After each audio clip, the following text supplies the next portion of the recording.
Premier Bennett is pretty jaunty these days. He's dispelled all the speculation about an election. He's sailed through pretty dull, but for him a very successful social credit convention. And now he's off to Ottawa at the end of the week with his plan for a new Canada.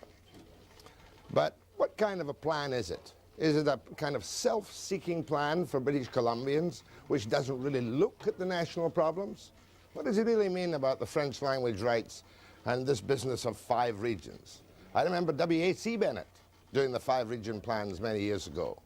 That, though, and many other things we're going to have at you and me this morning, Premier Bill Bennett.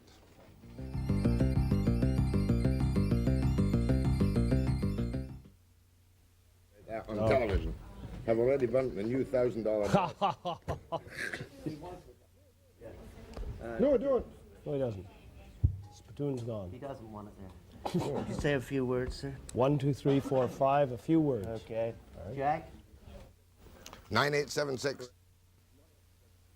Good morning, Mr. Premier. Good morning, Jack. Let's say, just dispose of this election build-up, because I have the feeling that there never was one. You just played with the press and the media like a cat with a mouse. Oh, Jack, I never talked elections right from the beginning, and I kept telling the press that. Actually, the speculation started with when we brought out the budget last spring, and the NDP said it was so good they called it an election budget. You can remember that. And then that died down, but when we had the surplus, the NDP said, oh, it's an election surplus. Yeah, but the point was, you could have killed it any time you wanted. And I said, you kept us on a string from not at all, not at all. But anyway, I don't want it to be diverted in that. Perhaps I shouldn't have mentioned it. We'll now look forward to an election next spring, probably before the federal election. No, we've got 3 dates in which we could have an election: next spring, next fall, or the following spring, and those are the options open to the government. You won't go 5 years. No, that wouldn't be 5 years. That would be a little over 4. 75 to 79. 80. Yeah, that would be a little close over to 5 4. years. So you're really 2 options: next spring and next fall. 3. Well, you'll stick in that. But however, the Constitution. Yeah. The Bennett plan for the Constitution does in some ways appear to be a trifle selfish, especially on your Senate. Your proposition for a Senate doesn't seem to make an awful lot of sense to me. Would you like to go through your constitutional proposals briefly, package by package, and tell me what kind of Canada you want to see? I see you've got the books here. But yes. Basically, it is not selfish. We're the one province that really, Jack, has not tried to decentralize all the power away from Ottawa, leaving them just with the Army and the post office, although maybe we should take the post office away. But we have said, look, it's not taking a lot of power away from a federal system that would weaken the country that we want. What we want is an opportunity to have input at the center, and that is to be able to be a part of developing national policy. That is the type of voice British Columbia and the West and the Maritimes haven't had since this country started. Nobody could disagree with your sentiments there. I'm thinking specifically of your makeup for a Senate. No, the mechanism then is very simple. And you've got to go back in the history of the country. The country, first of all, when we set up a House of Commons and when we set up a Senate, the Senate was supposed to reflect regional representation as it does in any other federal system. The regional representation of the Senate when Canada was first set up was a 3-region Canada.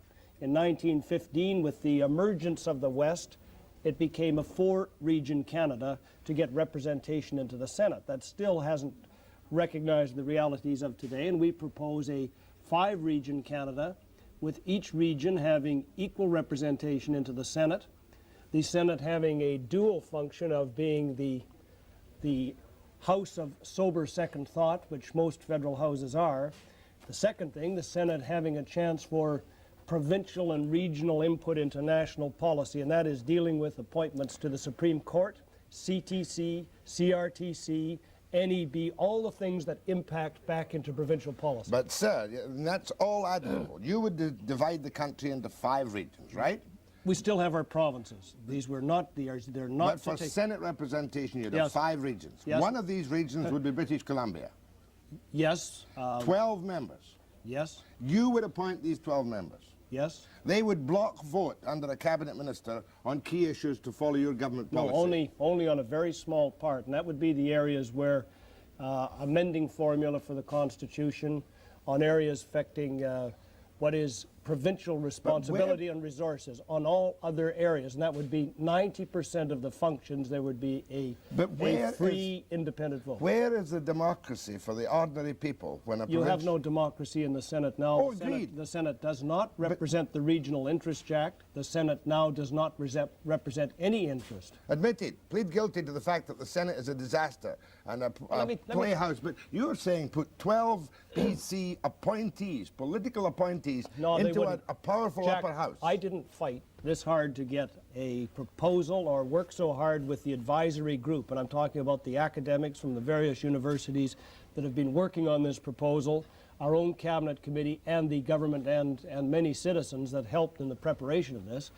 I didn't work so hard to try and get fair regional representation to ever think that any government would sell British Columbia short when you get this representation to put on people who couldn't do the job. And I would never be hacks. It's got to be people that A, have the ability to think and speak out for British Columbia, or else there would be no sense having a Senate with that type of representation. Well, we might say Bill Bennett, Premier Bennett would do a fine job, but who's to follow Premier Bennett in the next election? I mean, that would be, they would sit at the whim of a provincial premier. I could see them, many of the appointees continuing on with a change of government. What would change is the cabinet minister of the government who would reflect the governmental policy of the day, where you need that harmonization between federal and provincial policy to develop what's called national policy. I'm sure that people would admire your skilled advisors who confirmed your thoughts on this particular thing. But to me, we can't have an appointed upper house controlled by provincial parliaments, or the House of Commons is disabled. I just say this isn't a copy. This would be a unique way, but we have the only federal system in the world right now where the Supreme Court is appointed by the federal government, just one of the parties. The only federal system in the world where the Senate is appointed by just one of the parties, and that's the federal government. What we're looking for is an upper house to reflect regional interest, and it can't do that if they're federal appointees. Now, the second thing is, you have this now in West Germany, where there is by a 5-4-3 representation, depending on the size of the Länder governments or their provinces, representation directly of their provincial governments or their Länder governments. It works very well. It means that they have a system in which there is consultation between federal and provincial interests, and it has worked well, and that's what's been lacking in Canada. Well, you know what it takes to what this would take the place of? The 700 to 1,000 meeting of cabinet ministers and top officials between Ottawa and the provinces that take place every year. Well, I must confess that I don't like that particular aspect of it. But what about that's the cornerstone, because nothing else will work in our proposal. What about the state of the nation under Trudeau right now, with the post office strikes as it is, with his proposal for a House of Federation and all the rest of that jazz? Well, what's the state of the nation today, Mr. Bennett? The state of the nation is uncertainty, and the uncertainty has been here for some time. It's on the international scene. It's an uncertainty that's spread across the country. We're fortunate here in BC, along with Alberta, and I'd say to some degree Saskatchewan, that there is a more positive outlook because things are pretty good in the western provinces. We're doing well, but we could do a lot better without the national uncertainty. And of course, you're not unhappy about the fact that Trudeau's people got slaughtered in the many elections. But I would rather see, I've said that you can't have, you were just talking about a government going into its 5th year. Well, they've almost completed their 5th year. And when a government gets at the end of its mandate, it becomes a lame duck government. I don't care. I'm not advocating who would win the next election. I'm saying what we really need is a federal election to get somebody elected. It may be the present government, it may be a new government, but to get a government that has a new 5-year mandate so the rest of the world can look at us and say they've got positive government, stable government. Internally, we can say we've got a government that's going to make long-term solutions. The only thing you know for sure is it's not going to be a social credit government in Ottawa, and you don't care either way who gets in. Well, I'm not part of any of the federal parties, so as a matter of fact, my party members break up. In fact, I think there's some of our provincial members are federal NDP, a large number are federal SOCRED. a large number are federal liberal, a larger number are federal conservatives. And I have a large number of questions for Premier Bill Bennett.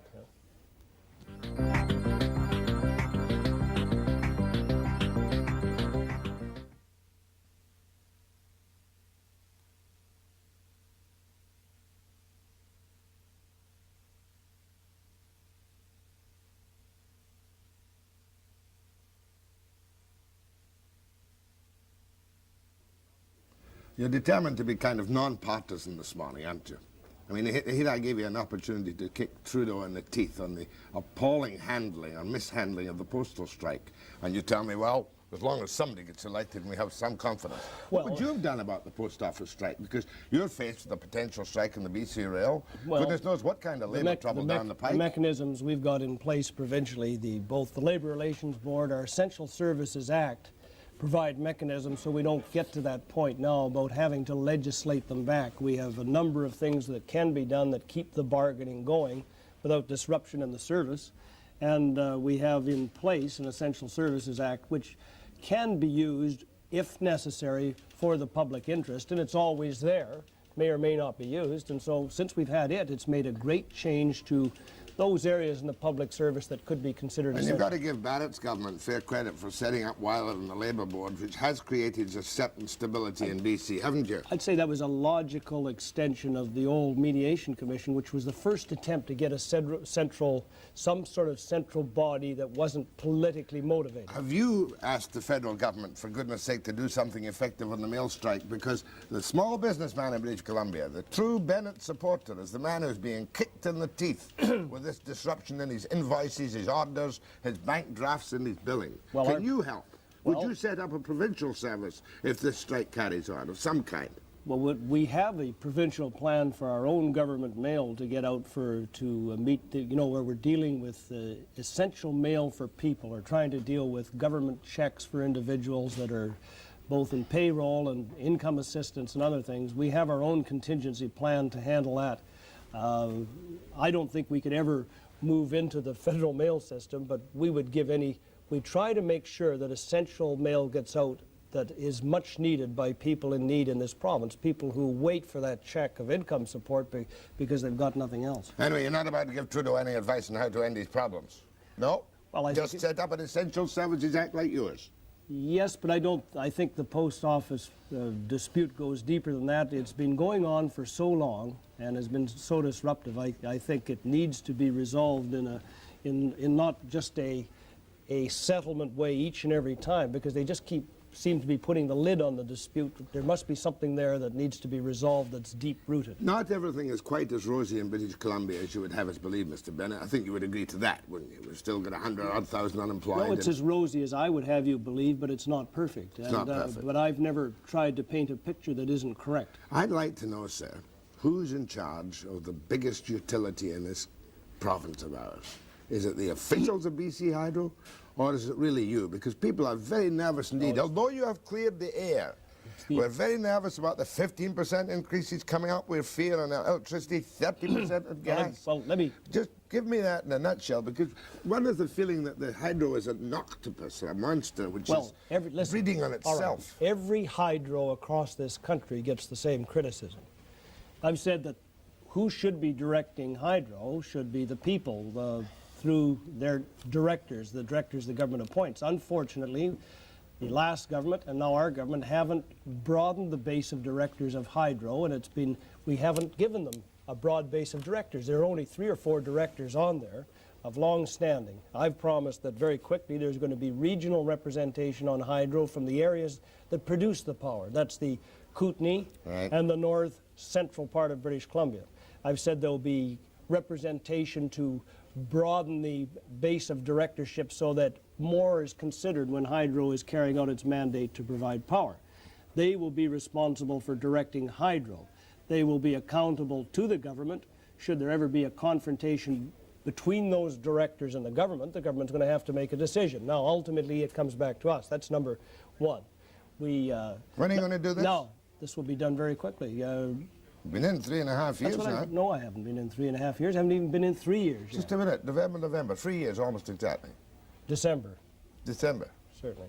So we'll be doing that, Jack, and that's what needs to be done. Give that regional representation and give that say. The second thing, these rumors start, and there's a fear because they talk about rate projections. Well, First of all, rumors. It was officials who made these. It wasn't an official announcement. It was in response to possibilities. Let me say about the gas. The gas is something that British Columbia government and Hydro are fighting because it's before the National Energy Board and has to do with charges that will be charged to Hydro, and Hydro has to pass them on or at least cover those costs. Now that's the thing we're fighting. We're opposing that before the NEB as a government to prevent that charge from being passed on to Hydro and ultimately our consumers. The electric one, I quite clearly I'm against any increase in electric rates, particularly at a time when our government has moved to take a large part of the financial burden off of Hydro with the setting up of the transit organization. Hydro will be saved $60 million in transit subsidy next year that they should be able to utilize within that corporation. That's a subsidy they've been paying out of electric rates to do something with their rates. Now, I can count two, sir, and I know that, but that $60 million, much of it is going to go back on a possible gasoline tax and possible property tax. You're not going to give that $60 million out of other general revenue. Yes, I am. Not the total 60. Yes, well, we'll be giving next year in the two areas in which we move. We already are dealing with a very equitable formula with the communities on their transit system like Kamloops and Prince George and Kelowna and others, all the small communities. They have participated for some time, paying their share. Greater Victoria and Greater Vancouver have not done that. They have had it hidden in everybody's hydro bill across the province. Agreed. In the first years, the provincial government, the first 2 years, by estimate, will be picking up 75% of the deficit. 75% of the deficit in each of the first 2 years. And so the local users who get the transit service will not be paying a large part of the cost. First time I've seen that figure, said, mind you, I retired for the summer. But that means of the 60 million deficit, your government will pick up $45 million. We'll be picking up 75%. That's 45 million, isn't it? Yeah. You're the businessman. 60%, 75%. Well, I'm not the finance minister. That's right, 45 million. But in meetings with their officials and Hugh Curtis, our minister, Hugh Curtis and his officials have worked it out that he says that in the first 2 years, the province will pick up about 75% of the cost. A short snapper. Yeah. Have you, Curtis made a statement yesterday, I was questioned about Air West. None of his people is flying Air West. Have you told your cabinet ministers not to fly Air West? No. Or your government people not to fly Air West? No, not at all. In fact, I myself, when it's appropriate, use Air West. When it's appropriate, I use Air Canada, PWA, the BC ferries, the CPR ferries, the ENN Railway, the BC Railway, whatever it takes to travel around this province. Air West is not on any no-no list. In my view, nobody's on a no-no list from me. I've used them all, and I continue to use them. I think it's a good thing you should clear that up, because they have been cleared by the DOT, and if it's cleared, there's no reason why they should be black-marked. I use everyone. Webster and Premier Bennett.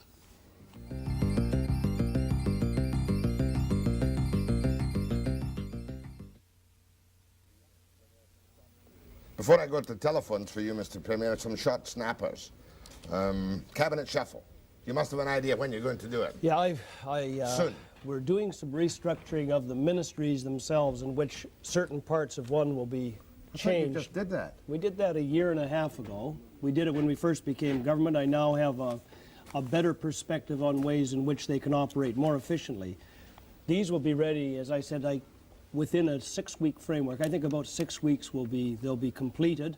They may require the moving of some ministers or placement of personnel as well. 6 weeks. So that's a cabinet shuffle before the new session in Well, I the wouldn't spring. call it. I would call it a major reorganization of the government, and it may resolve in the moving of a number of ministers. Yes. Is it not common sense that if you don't get some of your bright youngsters in like Rogers or Strongman, you're liable to lose them? No, I've got a lot of bright people in the caucus, and they're all going to have an opportunity sometime. Face-to-face debate with Bennett. Will you go for that? If not, why not? Well, I have. For 3 years, I've had him in the legislature, and I'll tell you, Jack, it's just not worth it. I've heard the same speech, the same negative criticism, the same sort of things he peddled in the 1960s, 1972. He's had his opportunity in the legislature and talked to anyone. The gallery's empty when Barrett speaks these days because it's the same tired, worn-out speech. He hasn't done anything constructive or made any constructive suggestions since I've been in there. Now, look, Dave has had 20 good years, and perhaps he's beyond his time, but I want to talk to people and with people who have constructive suggestions. I don't believe he can change his spots. He's had an opportunity in the legislature, and he hasn't done it. Waste of time for you to do a television showbiz thing with him. Waste of the public. They even turned out a pamphlet, the NDP, This Is Ours, in which it's nothing but negative criticism, not one positive suggestion on how we're going to help the people of this province. How did the NDP respond to your public offer that if they gave you the pamphlet, you'd deliver them to every door? I said that their negative pamphlet really is the way they have responded in the legislature and the way they've acted for the last 3 years. Did they respond to your offer? And I'll make the offer again on your show that really I think their pamphlet says so much about them, a lot of personal attacks on me and my cabinet, that I'd be willing to have our canvassers take it to the door along with ours. So I'll make the same offer to them again, that I will guarantee that our people will not throw them in the nearest garbage heap. They will take their pamphlets to each and every door in British Columbia along with ours. When is the final report coming on the BC Rail? It's in the hands. When are we going to get it? I'm not quite sure. I can't give you a date. It's in the hands of government. It'll be available sometime. Couldn't understand that decision, Mr. Bennett. You set up that Royal Commission. Yeah. Good Royal On the Commission BCR? on the BCR. To do with the two You got earlier. the interim report on Fort Nelson. Well, we had two interim reports. That's right. We accepted one and disagreed with the other. Yeah, but it was just an incredible amount of money to be spent trying to hold up that disastrous extension, the Fort Nelson extension. Not at all. I think the press that traveled on that extension with me on the BCR were impressed at what has been done in this first year of upgrading. What's he going to spend in the upgrading? It's going to cost about $45 million, of which part of our negotiation on LCAN with the Government of Canada, where we expect them to pay half the capital cost. That extension is an economic lifeline to northern resources, and the alternative of trucking, in our view, after analysis, was not acceptable, nor could it be done. Our government then is committed to not only then the economy of that region, but people and communities. And as such, that's how we build highways in this province. It's to provide links for communities and people. You've never asked the highways to show a profit in this province. No, but it's such an incredible amount of money for what we're told by that commission. Such an incredible amount of money. Do you know we're building the most expensive highway up Vancouver Island to Port Hardy to link those communities by road with the rest of Vancouver Island. More expensive per mile. Once a highway is built. Just a second. More expensive per mile than the Trans-Canada Highway. We owe it to those communities. There will be a tremendous opportunity for them to travel. It changes our transportation links, ferry terminals. Our transportation must develop on all fronts. Yeah, but once a highway is built, you don't have strikes on it. You can use the damn things with respect. Well, I'll tell you, we haven't had strikes on the BCR since I'm glad you mentioned that, because since we became the government and appointed that independent board of directors, we haven't had the labor disruption that was on that line between 1972 and 1975. And I found the morale of the workers on the BCR to be very good when I was traveling the line just recently. One other question, we'll go to the phones. When do you get your final electoral reform report, the one in which you were attacked because you were accused of political gerrymandering and wiping out the 3 NDP seats? We didn't wipe out NDP seats. Let me tell you. It looks like it, I must confess. Not at all. Len Botry had his Salmon Arms seat wiped out and lumped in with Bill King's Revelstoke seat. Or the other way around? Well, why would you say it the other way around? What about sauce for the goose is sauce for the gander. What about Rosemary and Norman, Levy and Brown? That is a seat that they barely won by 100 or a couple of hundred votes. I consider that ours by tradition. The people that suffered the most on redistribution as it was brought in were the Social Credit Party that would have, had we been given rep by pop in the areas where we have had strong majorities, would have given us an additional 10 seats. That means we would have had a much larger legislature, and they all would have been ours. I have more criticism on that report from our backbench and our members around this province who say that we should have tried to give greater representation to social credit areas. It was brought in without amendment because I didn't want controversy from any side. And of course, Davy blotted his copybook because he had a report he didn't implement, so therefore there wasn't much you could say about it. But are you still planning, if the recommendation is such, and you must have it now, No, we don't to have tinker with the X ballot? No, we don't have the final report. Not yet. No, no. You should have it soon. I hope so. But I hope so. will- I'd like to deal with it. Are you in favour of tinkering with the X? Put it very negatively, Mr. Premier. No such recommendation has been made to me, so I'm not going to comment on any of the things that may be part of that report before I see them. Now, you know the big fuss we're having in Vancouver, the multiplexes, False Creek and Gracie's Pier Convention Centre. You're committed for some help on the Pier Convention Centre. You're behind that, but you won't go all the way. You want the first of federal all, these are primarily Vancouver facilities. Agreed, but you're No. involved in that potentially. How about the multiplex, the Swan Guard 160 million? Are you committed to that in any way, shape or form if it goes ahead? What we're committed to, and I've anyone that's asked me from Vancouver that's in a position of responsibility, I've said that the government will look at a proposal that is endorsed by the city, in which the city comes to the government. That proposal could be any of a number that are before the citizens of this city. The last thing we're going to do is buy a pig in a poke. We're not going to commit provincial tax monies until we have a united and understandable and firm proposal from the people of the Greater Vancouver area. But given that, and recognizing that it could serve a number of functions or serve people, we certainly would look along with the federal government. If they tied it in with the Pan American Games, and of course the federal government could contribute, as they did to Edmonton, for Commonwealth Stadium.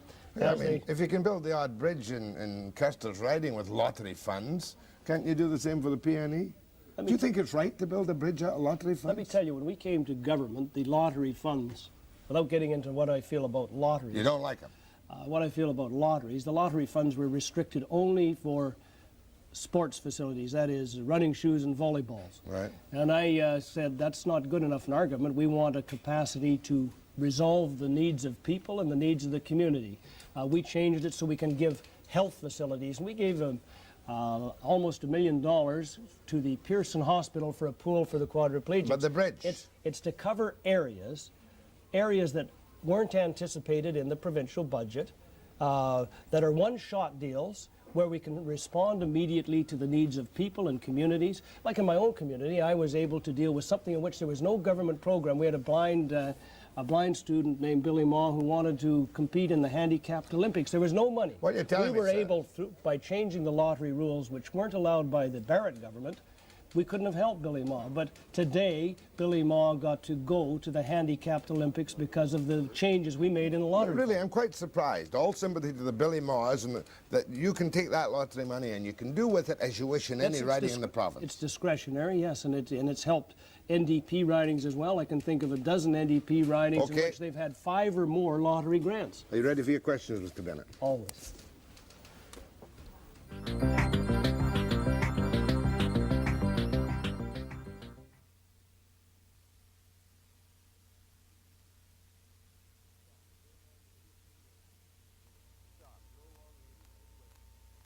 Sharp, no long questions this morning. Hold on, please. Where are you speaking from? Clinton, you'll be the third call. Make it short and sharp and speak up. Are you there? Hold on, please. Are you there? Yeah. Hold on, please. Are you there? Hold on, please. Are you there? Hold on, please. Are you there? Hold on, please. Are you there? Hold on, please. The other thing about this bill is... Okay, first call. Go ahead, Mr. Bennett. Yes, Mr. Bennett. Yes. I was wondering, why is it that after an election, the people in this province usually have no say in how the government is run whatsoever? Well, that's not true. Government tries to stay responsive in a number of ways to all the electorate. First of all, they have their party responsibilities, but I have a constituency office, as do all the MLAs, in which I have regular weekly appointments, and their individual concerns have an ability to be expressed like they never were before. They come on personal problems, they come on problems of general provincial policy, and we've also, to supplement that, we've taken the cabinet around the province. We've had more cabinet meetings in which individual citizens and groups have had access to cabinet. More cabinet meetings out there away from Victoria with the people than all governments since Confederation. That's not what he means, but I think it's a good answer. Go ahead, please. Good morning, Mr. Premier. Good morning. Good morning, Jack Webster. Two questions I would like to ask. The first one, sir, is that when the government takes in such a great amount of money relative to alcohol, why is the emphasis put on drugs where you don't derive any revenue and little done for the alcohol where there's so much breakup of families and the children are involved?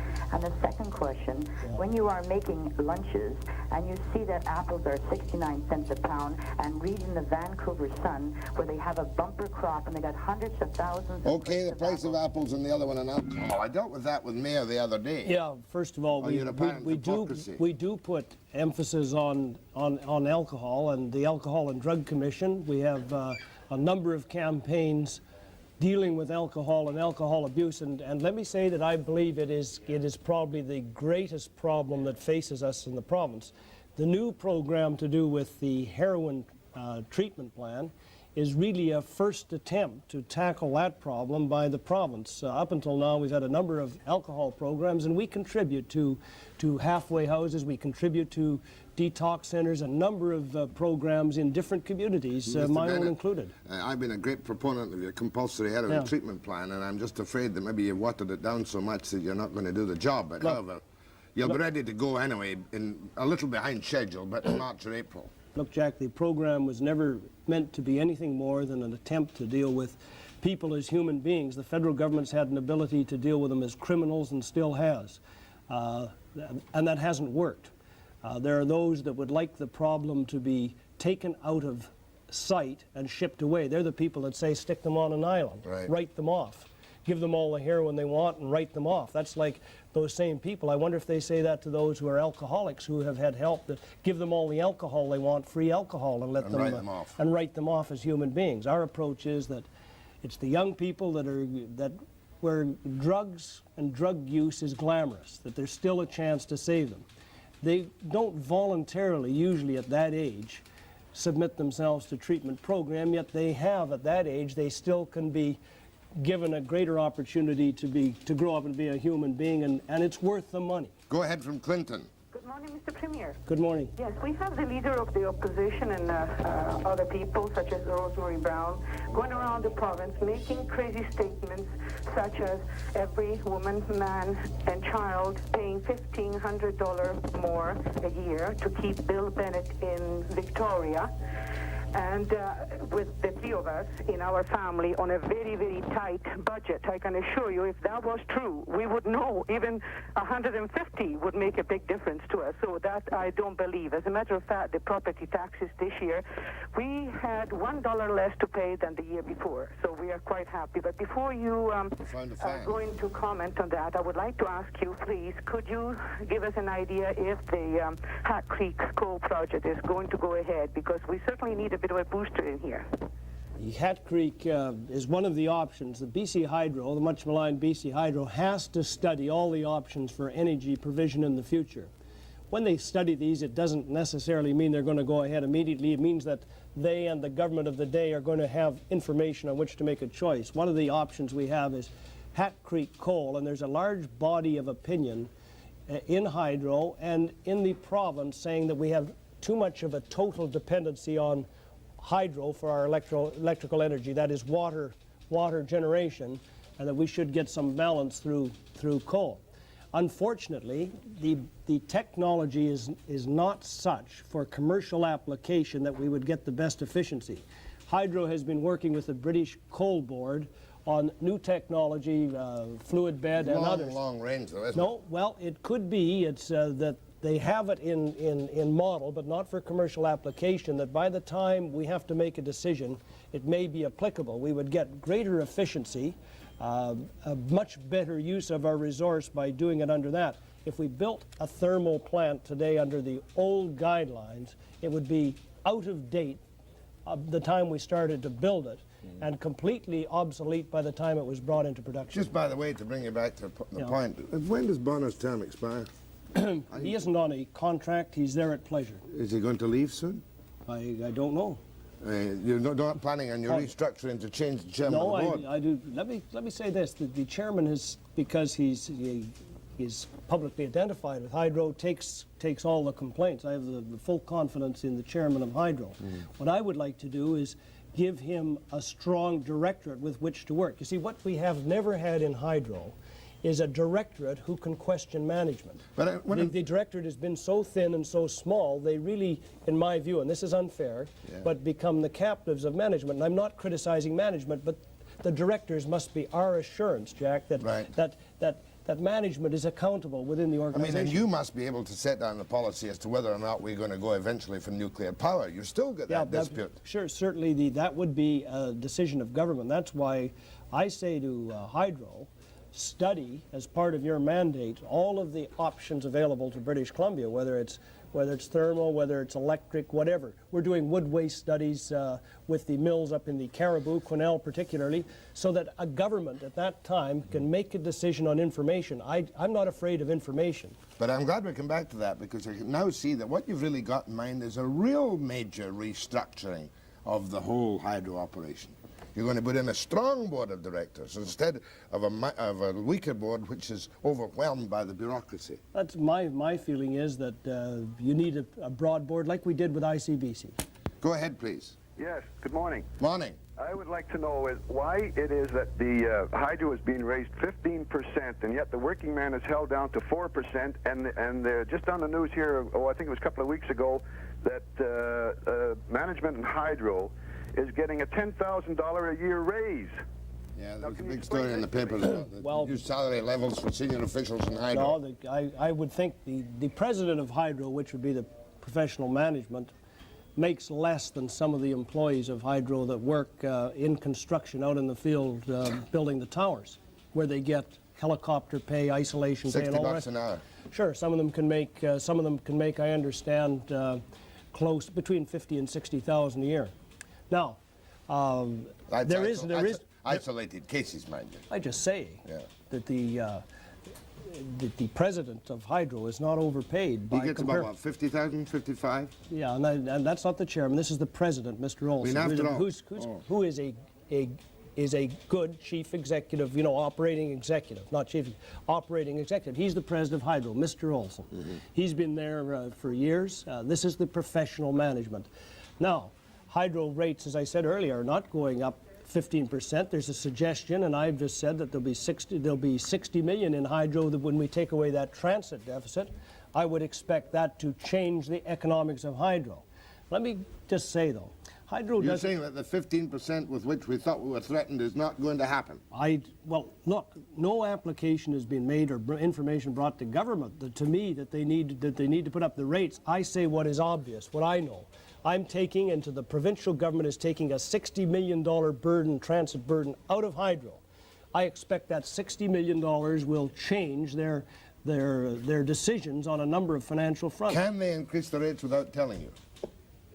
They could announce rate increases. I think the government, I would have the option then of dealing directly with the board of directors if I disagreed. If they couldn't convince me they were making a rational decision. More calls to the Premier.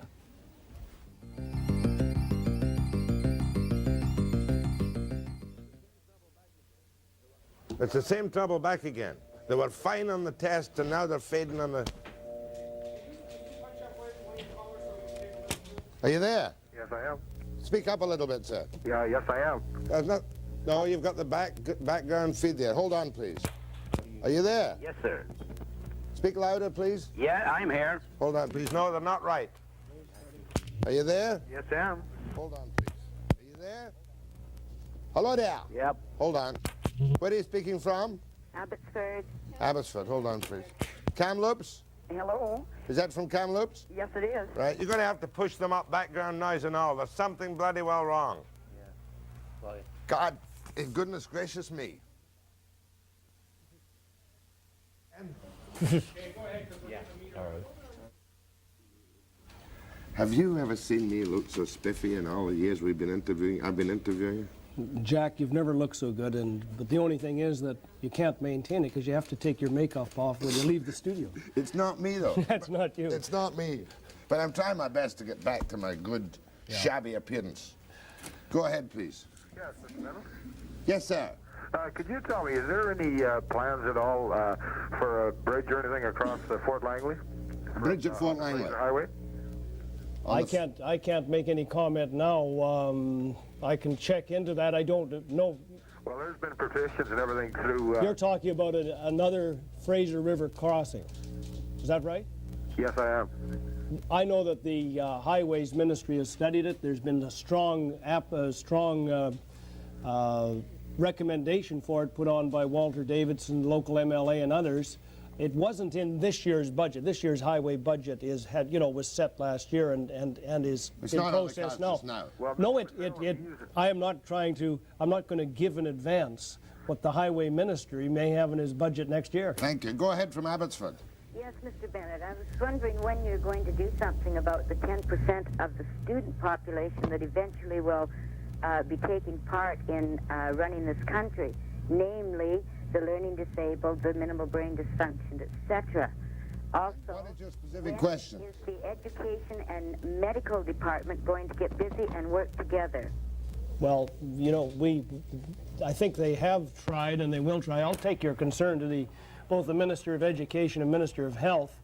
We've moved in a number of areas in specific educational needs in the province, and if this area isn't attended as well as it might be, then we'll Well, you know take a look. yourself that when McGeer did his business of taking the children from Jericho and putting them in the community, which is one recommendation, he pleased a lot of people on one side and infuriated a lot of people on the other side who preferred their kids within the enclosure of Jericho. I know, but that move for the disabled and the handicapped and forgetting just those that were at Jericho has been a social policy for some years, and that is to maintain people in their community and provide them opportunity within the regional or local educational facilities. It is now considered, rather than stick people away in an institution, that they can be part of the community, and the community can provide an education and provide those special needs in which they can get educated. Now, we're moving into that area. That has been a gradual process, and that's what we're trying to do. What about school costs? You know what the teachers are going for this year, good substantial chunks of money. You know that the taxpayers are going round the bend on increases in property taxes. What is your counsel to school boards and to your education ministry on costs for the year ahead? The same as we have for our own government, and that is show some responsibility. The people who pay the bills want to get good service. They want to get it at a reasonable price. Nobody minds a top education. See, education is one of my personal priorities. What I would like to see, really, in our educational system is that every student in British Columbia, at the end of their education, would have an opportunity, be trained to take a job in British Columbia. The fear is today that many of them are receiving education and they aren't trained for specific jobs that are available in our society. I'd like them to be trained as plumbers or electricians and come out and have a job. You talk about being responsible, you mean keep it down to 5%, no more an increase than 5% in wages. I would ask them to show the same responsibility we're trying to show as a provincial government. Now, each school district will have different problems. That's why we have school districts, because the budgets and the educational needs will vary from district to district. But the education minister asked them for the first time for 5-year budgets. They've never planned beyond year to year before. They've come in with their 5-year budget forecast, which is what we're doing with other areas. And I think this has put an extra responsibility on the trustees. And well, if they look 5 years ahead, they might have a heart attack themselves. And I'll tell you what, I want to congratulate the trustees, because from what I understand from the ministry and the minister, those 5-year forecasts for most part have been very responsible. Now, making those forecasts, they now have the responsibility to live up to them. Go ahead, sir. Mr. Bennett, Premier Bennett, I'm phoning in something that's maybe a little bit too late to talk to you about. It's something that bothers me very, very much as a businessman in British Columbia. And what I'm going to belabor you with, and I want some straight answers, is the recent Okanagan takeover of Northwood Mills. Now, Oh, you mean the Wirehouse takeover? yeah, the Weyerhaeuser takeover of Northwood. Remember that case, sir? Well, I know it very well. I know a lot of misinformation that was spread about it by some of the people involved. It was probably, I would hope it was inadvertently. Like information. Well, now let me put people in the picture. This was the case where Northwood was bought up by Weyerhaeuser. All right. There was taking the mountaintops from Princeton to Kaslos-Lacan Okay, first of all, for an American firm. First of all, those timber licenses have been Northwood's for some years. We also have a private sector operating there. That is in small mills that have exactly what they. Wait a minute, not true. That's not a timber license. That's a timber quota. All right, I'll say quota. Anyhow. Big difference.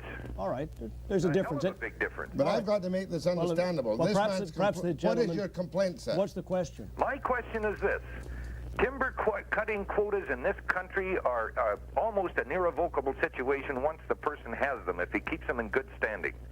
And I am very disturbed. The building supply dealers of this country are very disturbed. I have yet to talk to a wholesaler on the lower mainland that is not disturbed with the fact that an offshore company can come in and take over timber cutting quotas in our country from Northwood, who is one of the biggest manufacturers of lumber in British Columbia, or in Canada for that matter. And for you, Mr. Bennett, to say that... All right, I'll say it when you're finished with your question. I'll answer it when you're finished with your question. What concerns me about that, if I recall it, is the fact that this big American company, which is welcome in the country, but nevertheless gets another massive chunk of our pie. Just a second. The forest industry in BC, there's a place for both small business and large business. The Northwood has had their timber quota, or what they've had in those areas, however you want to put it, for a number of years. You also have the small privates that have grown up, knowing exactly what the rules and conditions are. Their rules and conditions haven't changed for them. They have exactly what they have always had. What you have is a deal in the private sector, someone buying over and offering to buy and having it accepted by another company. Now, when that offer, if it's just between two Canadian companies, nobody stops it. That goes ahead. You have a willing buyer and a willing seller. Where it has international implications, we have the Federal Foreign Investment Review, in which it must make application. The British Columbia government was requested by one side to support the application. On the other side, we were requested to oppose it. We did neither. We said there was no reason for us to either oppose it or accept it. The IWA, first of all, wanted us to support Weyerhaeuser. The IWA wanted, I have a telegram from the IWA asking me to support them. Now, I said, now what I've done is we did not do that. We will deal with them as the grantors of timber licenses when whoever is operating in British Columbia, and that's the forest minister. I saw a quote in the paper that you had personally endorsed the application of Foreign Investment Review. That was wrong. Not only was it wrong, it was a lie, and those that said it were telling a lie. That's not true. It's you that's not telling the truth. That has now been taken over. There was one of the forest people. You've got to remember, if you had a small company that could move in and take over the quota that was there, or the timber that was there for the big company, it's worth a few $1 million in extra value to them overnight. You know, not for the people of BC, but for them individually. For them individually. Oh, I know, they would make money in the bank. What we're trying to do is make sure the rules are there equally for everybody. A little late on it, sir. I think I'm taking my break right now. Thank you.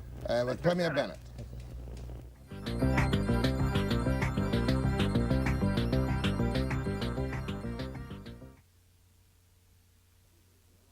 Just very briefly on the Weyerhaeuser Northwood deal. The IWA asked you to endorse it. Why? To guarantee the jobs at the hands of a big, wealthy company. They said it would ensure, their reasoning was that it would ensure 500 jobs. We didn't respond to either of the pressure groups. And that's a decision for the forest minister. I haven't interjected into the middle. These companies have access to the forest minister's office. When it was said that you intervened on one side, that was a lie. Not only a lie, it started out with an interview from the forest minister, incorrectly quoted in Harvey Seldom's column. The minister wrote a letter to all of the papers concerned, pointing out that it was incorrect. As always, my sympathies, because I come from there, was small business. But there is no such thing as small in the forest industry. Those are pretty big companies. Last question. When do you leave for Ottawa, sir? I leave the end of this week and will be there in Ottawa for about 6 or 7 days at the conference. First Ministers. First Ministers' Conference. Wonder what kind of mood you'll find Trudeau in after the defeats. However, thank you very much, Mr. Premier. Linda, Yes. what's on tomorrow? We have 2 representatives from Rape Relief. And Oh, is that about the optician story? yes, it is. Yes, partly about the optician story. Nancy Rain. And Nancy Rain's on Colorado Whistler Ski Mountain. Whistler the rest. Thank you, Mr. Premier. Tomorrow morning at 9 a.m. precisely.